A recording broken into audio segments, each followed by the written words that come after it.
அஸ்ஸலாமு my friends, என்னோட டே in my லைஃபாக வந்து வீடியோ வந்து போட சொல்லியிருக்கீங்க. உங்களுக்காக தான் நான் ஷேர் பண்ணியிருக்கேன். நீங்கள் நம்ம சேனலை ஃபஸ்ட் டைம் பார்க்குற மாதிரி இருந்தால் சப்ஸ்கிரைப் பண்ணி பக்கத்தில் இருக்க பெல் ஐக்கானை கிளிக் பண்ணிக்கோங்க. அப்போ தான் நான் போடுற வீடியோ நோட்டிஃபிகேஷனாக வந்து சேரும். காலையில் வந்து வீடியோலாம் பெருக்கிட்டேன். எங்கள் வீட்டுக்கார் லைட்டு வாங்கிட்டு வந்து கொடுத்தாங்க கிச்சனில். அது வந்து லைட்டு வந்து சின்ன லைட்டாக இருந்துச்சா, வெளிச்சம் பத்தலாம் நல்லா பெரிய லைட்டாக வாங்கிட்டு வர சொல்லி போட்டாச்சு. இப்போ வீடெல்லாம் இந்த இடம்லாம் வந்து க்ளீன் பண்ணணும். அது பண்ணாமல் இருக்கும், பண்ணணும். அரிசி மட்டும் வந்து ஊற வச்சுட்டேன். நான் மதியானத்துக்கு ஏன்னா லஞ்ச் வந்து ரெடி பண்ணிக்கலாம்னு சொல்லிட்டு அரிசி வந்து ஊற வச்சாச்சு. மதியானத்துக்கு லஞ்ச் வந்து தயிர் சாப்பாடு மாதிரி ரெடி பண்ணிக்கலாம்னு சொல்லிட்டு பண்ண போகிறேன். இப்போ அந்த பீரோ வந்து பக்கத்து ரூமில் போட்டதுனால ட்ரெஸ் சாரீ எல்லாம் வந்து அப்படியே கிடக்குது. இப்போ அதெல்லாம் வந்து அரேஞ்ச் பண்ண போகிறேன். கிச்சனில் நின்றாலே ஒரே வேர்வையாக ஊற்றுது. ஃபுல்லாக தொடச்சிட்டு நின்றேன்.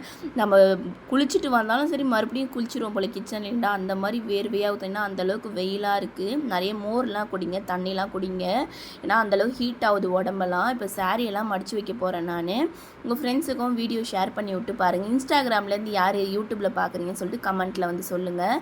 இப்போ எல்லாத்தையும் அரேஞ்ச் பண்ணுற வேலை தான் இருக்குது. இது எடுத்து போட்டு ஒரு வாரம் ஆகுது. நான் இன்னமும் எடுத்தே வைக்கல. ஏன்னா ஃபுல்லாக பீரோ வந்து ஃபுல்லாக க்ளீன் பண்ணணும் இல்லைங்களா, எல்லாத்தையும் மடித்து வைக்கணும், அரேஞ்ச் பண்ணணும்னு சொல்லிட்டு சரி பொறுமையாக பண்ணிக்கலாம் வேலை இல்லாத டைமில் சொல்லிட்டு அப்படியே பண்ணாமே விட்டுட்டேன். ஏன்னா காலையிலேருந்தே வேலை இருக்கும். காலைல டிஃபன்லாம் செஞ்சு சாப்பிட்டுட்டோம். மதியானத்துலேருந்து நான் என்னென்ன வேலை செய்கிறேன்னு சொல்லிட்டு அதை சிம்பிளான சாப்பாடாக வந்து செஞ்சுக்கலாம். இதெல்லாம் மடித்து வைக்கிற வேலை இருக்குதுன்னு சொல்லிட்டு நான் எல்லாத்தையும் வந்து அப்புறமேட்டா பண்ணலான்னு சொல்லிட்டு வச்சுட்டேன். இப்போ தான் வந்து ரெடி பண்ண போகிறேன்.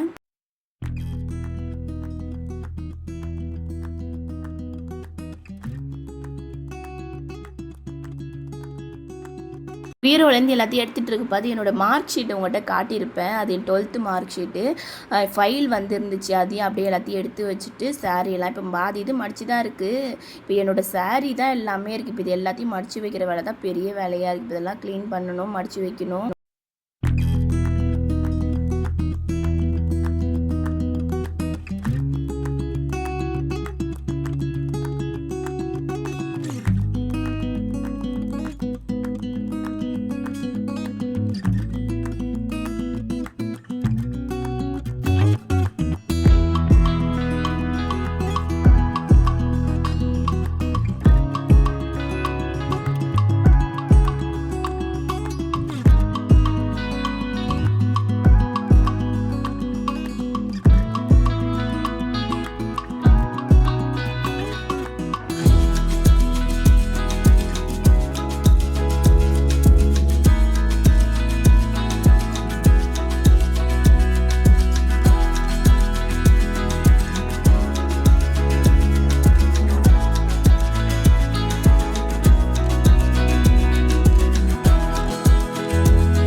ஒரு சாரீ ஒரு மெமரிஸ் வந்து எனக்கு கொண்டு வரும். இது வந்து என்னோடய மேரேஜ் சாரீ, கம்பி சாரீ. அது வச்சது வந்து கம்பி சாரீ. அது வந்து பூனம் புடவை சொல்லுவாங்களே, அது வச்சுருக்கேன். இது என்னோடய மேரேஜ் சாரீ. இதுக்கு வந்து ப்ளவுஸ் இருக்குது. ஏன்னா நிறைய ப்ளவுஸ்லாம் இருக்காது. ஏன்னா சாரீ அதிகமாக வந்து வேர் பண்ண மாட்டேன். அதனால் நிறைய ப்ளவுஸ் இருக்காது. இருக்குதுன்னு பார்த்தா மொத்தமாக ஒரு 5 ப்ளவுஸ் தான் இருக்கும் எனக்கு.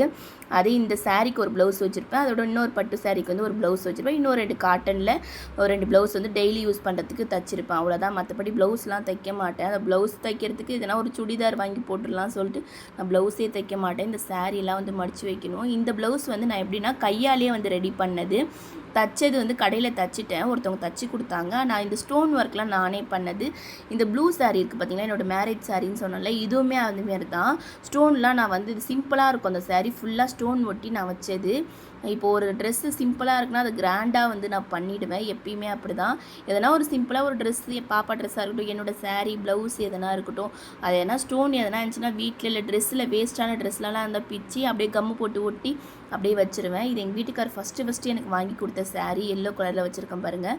இதுவுமே கட்டவே இல்லை. ஒரு ½ அன் ஹவர் தான் கட்டியிருப்பேன். ஒரு ரெண்டு டைம் கட்டியிருப்பேன். அது வந்து ரொம்ப நேரம்லாம் கட்டியிருக்க மாட்டேன். உடனே கழட்டி வச்சுருவேன் நான். ஏன்னா இது ஒரு மாதிரி காட்டன்லாம் இல்லை, ஒரு மாதிரியாக இருக்குது பாருங்கள் துணி. இது ஸ்டோன் ஃபுல்லாக ஸ்டோன் தான் இருக்கும். கட்டவே இல்லை. அந்த ஸ்டோன் கூட கருப்பாக ஆயிடுச்சு. ஏன்னா ஃபஸ்ட் டைம் வாங்கி கொடுத்த சாரீ இல்லையா, அதனால் எடுத்து வச்சுருக்கேன் ஞாபகார்த்தமாக. இந்த சாரீ ஃபஸ்ட்டு எனக்கு வாங்கி கொடுத்தது. ஆனால் ஞாபகார்த்தமாக எடுத்து வச்சுருக்கேன்.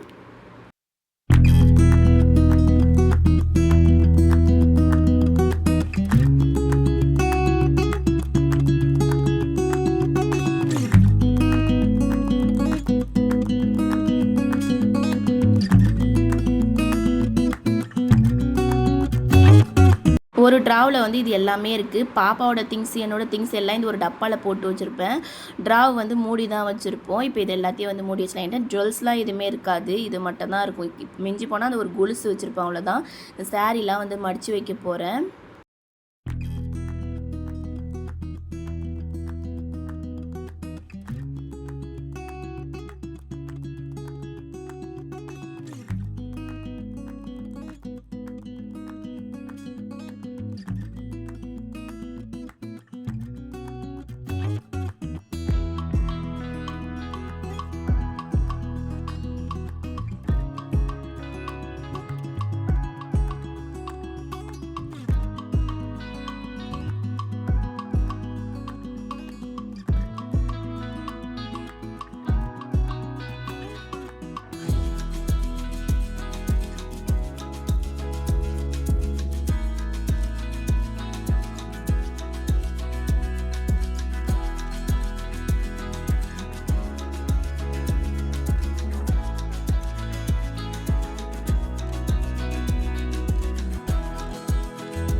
இந்த சாரீ வந்து எங்கள் அக்கா எடுத்து கொடுத்தது. ப்ளூ கலர் சாரீ இருக்குது பார்த்தீங்களா, அது வந்து எங்கள் அக்கா எடுத்து கொடுத்தது. இந்த ப்ளவுஸ் தான் வச்சுருக்கேன் நான் மொத்தமாகவே.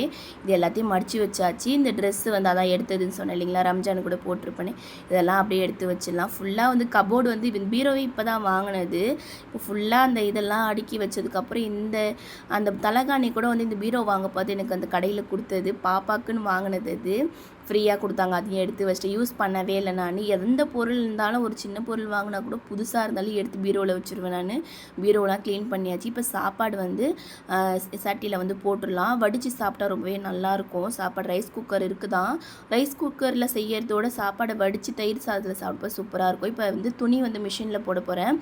ஏன்னா மிஷினில் போடுறதுக்கே எனக்கு ஒரு 1/2 hour ஆகிடும். கையில் கூட துவைச்சிடலாம் போல், அவ்வளோ நேரம் ஆகும் மிஷினில் போடுறதுக்கு. இந்த லிக்விடை போட்டு தண்ணியை பிடிச்சி ட்ரை பண்ணி எல்லாம் பண்ணுறதுக்கு ரொம்ப நேரம் ஆகிடும். எல்லாத்தையும் துணியெல்லாம் துவச்சி காய வச்சதுக்கப்புறம் சாப்பிட உட்காந்துட்டோம். கரெக்டாக 2 மணிக்கு சாப்பிட்றோம். சாப்பாடு வடிச்சிட்டு தயிருமே தாளிச்சிட்டேன். அப்பளம் வந்து பொரிச்சிருக்கேன், இதை வச்சு தான் சாப்பிட போகிறோம். தயிர் தாளிச்சதுன்னா எங்கள் வீட்டில் எல்லோரும் சாப்பிடுங்க. ஏன்னா வெயில் ரொம்ப இருக்குது இல்லைங்களா, இந்த மாதிரி தயிர் மோரெல்லாம் வந்து சாப்பிடுங்க. அப்படியே ஜாமாவெல்லாம் கழுவி வச்சிட்டேன். காலையில் வந்து இந்த கொஞ்சம் தயிர் சாப்பாடும் சாப்பிட்டேன். கொஞ்சம் சாம்பார் இருந்துச்சா, அது வந்து நான் சாப்பிட்டுட்டேன். தயிர் வந்து கொஞ்சம் தானே இருக்குதுன்னு சொல்லிட்டு சாம்பார் எதனா பழையசெல்லாம் இருந்துச்சுன்னா சாப்பிட்ருவேன். ஏன்னா வேஸ்ட் ஆக்க மாட்டேன் எதுவுமே. அந்த சட்டி வந்து கழுவே முள்ள, ஃபுல்லாக தண்ணி ஊற்றி அப்படியே வந்து கழுவிட்டேன். ஜாமாவை கழுவுற வேலை தான். இப்போ தண்ணி இப்போ தான் வந்திருக்கு. கரெக்டாக எத்தனை மணினா 5 மணி ஆகுது.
ரெண்டு மணிக்கு தண்ணி நிற்குமா, 2 மணிக்கு தானே சாப்பாடு சாப்பிட்டோம், அதனால் தண்ணி நின்றுச்சா, சரி சாயங்காலம் கழுவிக்கலாம் சொல்லிட்டு இப்போ 5 மணிக்கு தண்ணி வச்சு ஃபுல்லாக ஜாமான்லாம் கழுவிட்டு சிங்க்கெல்லாம் அப்படியே கழுவி விட்டுட்டேன் நான்.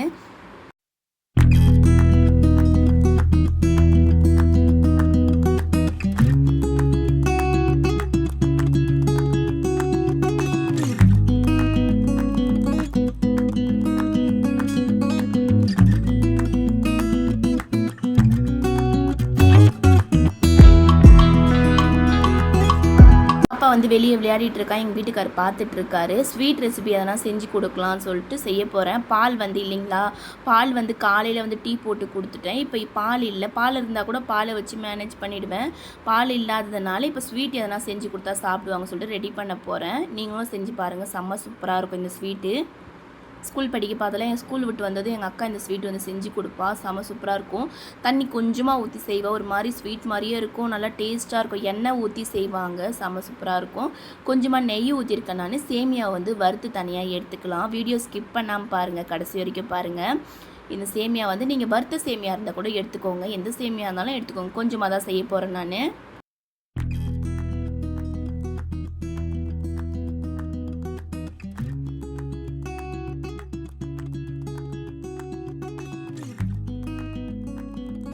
எங்கள் வீட்டில் எப்படின்னா நிறையா செஞ்சேன்னா காலியாகாது, கொஞ்சமாக செஞ்சேன்னா சீக்கிரமாக காலி ஆகிடும். நான் இன்றைக்கி வந்து கொஞ்சமாக செஞ்சேன். எங்கள் வீட்டுக்காரருக்கு இந்த சேமியா பிடிக்காது. சரி இன்றைக்கி கொஞ்சம் நிறைய நெய் முந்திரிலாம் போட்டு செஞ்சு கொடுக்கலாம், சாப்பிட்றாரா பாப்பா, கொஞ்சமாக அவருக்கு மட்டும் செய்யலாம்னு சொல்லிட்டு ரெடி பண்ணது செஞ்சேன். ஆனால் வந்து அவங்க தான் இது ஃபுல்லாகவே சாப்பிட்டாங்க. அவங்களுக்கு பிடிக்காது, சாப்பிட்டாங்க. ஏன்னா நல்லா இருந்ததுனால சாப்பிட்டாங்க போல். அந்த சேமியா வறுத்து தனியாக எடுத்து வச்சுட்டு முந்திரியை மறுபடியும் நெய் ஊற்றி மறுபடியும் வறுத்து தனியாக எடுத்து வச்சுக்கலாம். இதுலேயே வந்து இந்த சேமியா வறுத்த சேமியாவும் வந்து சேர்த்துக்கலாம்.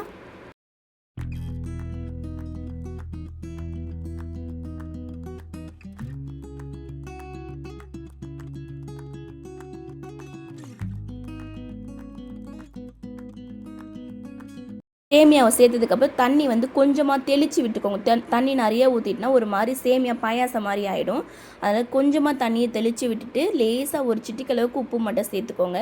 நிறைய பேர் பாசிட்டிவாக வந்து கமெண்ட் பண்ணுறீங்க. அந்த கமெண்ட்லாம் பார்க்கவே ரொம்பவே சந்தோஷமாக இருக்குது. நம்ம சேனலை நீங்கள் ஃபஸ்ட் டைம் பார்க்குற மாரி இருந்தால் நம்ம சேனலை பற்றி கொஞ்சம் நான் சொல்லிடுறேன். இந்த சேனலில் வந்து எப்படின்னா எந்த ஒளிவு மறைவுமே இருக்காது. ஒரு ஹவுஸ் ஒய்ஃபாக இருந்து நம்ம வந்து வீட்டில் என்னென்ன பண்ணுறோம், வீட்டில் எப்படி குழந்தைங்கள பார்த்துக்குறோம், வீட்டுக்காரை பார்த்துக்குறோம், நம்ம எப்படி இருக்கோம்னு சொல்லிட்டு அந்த வீடியோவில் நான் காட்டியிருப்பேன். இதில் எந்த ஒளிவு மறையுமே நான் இருக்காது. கண்டிப்பாக வந்து நான் உண்மையாக வீட்டில் எப்படி இருந்து என்ன பண்ணுறேன், என்ன சமையல் பண்ணுறேன், என்ன வேலை செய்கிறேன், என்ன வாங்கியிருக்கேன், இதை தான் வந்து வீடியோவில் நான் காட்டியிருப்பேன்.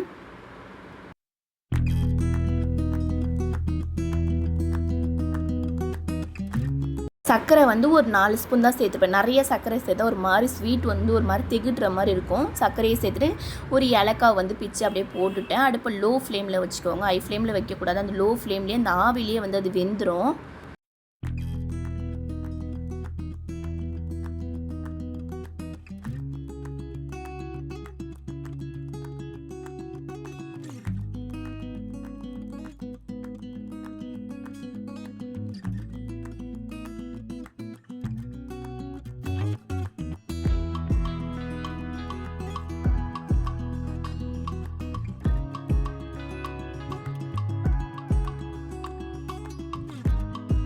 அவ்வளோதான், சேமியா ரெடி ஆகிடுச்சு. இப்போ வந்து நான் ஃப்ரிட்ஜில் தான் எல்லா பொருளுமே எங்கள் வீட்டில் இருக்கும். ஏன்னா எறும்பு வந்துடுமா, சர்க்கரை வச்சாலும் சரி, கடலைப்பருப்பு, உளுந்தம்பருப்பு எது வச்சாலும் எறும்பு வந்துடும். அதனால் என்ன பண்ணுறேன், ஃப்ரிட்ஜிலே வந்து வச்சிடுறது. எறும்பு வீட்டில் இருக்காது, அது எப்படின்னு தெரில, வெளியில் வச்சா எறும்பு வந்துடுது. அதனால் ஃப்ரிட்ஜ்லேயே எல்லாத்தையும் வச்சிடுறது. நானே ஃப்ரிட்ஜில் வச்சு எடுத்து யூஸ் பண்ணுறது. என்ன ஸ்நாக்ஸ் ஐட்டம், ஜூஸ் ஐட்டம் எது இருக்கோ இல்லையோ தவிர, ஆனால் மல்லிகை ஜாம் ஐட்டம் தான் ஃப்ரிட்ஜில் ஃபுல்லாகவே நான் வச்சுருப்பேன். எப்படி இருக்குன்னு டேஸ்ட் பண்ணி பார்க்கலாம்.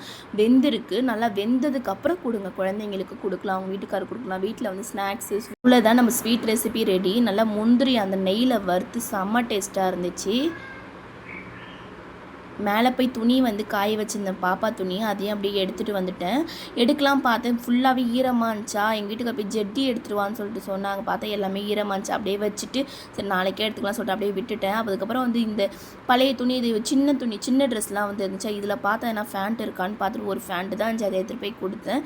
இந்த வீடியோ உங்களுக்கு ரொம்பவே பிடிச்சிருந்துச்சுன்னா லைக் பண்ணுங்கள், ஷேர் பண்ணுங்கள், சப்ஸ்கிரைப் பண்ணுங்கள். தேங்க்யூ ஃபார் வாட்சிங். பாய்.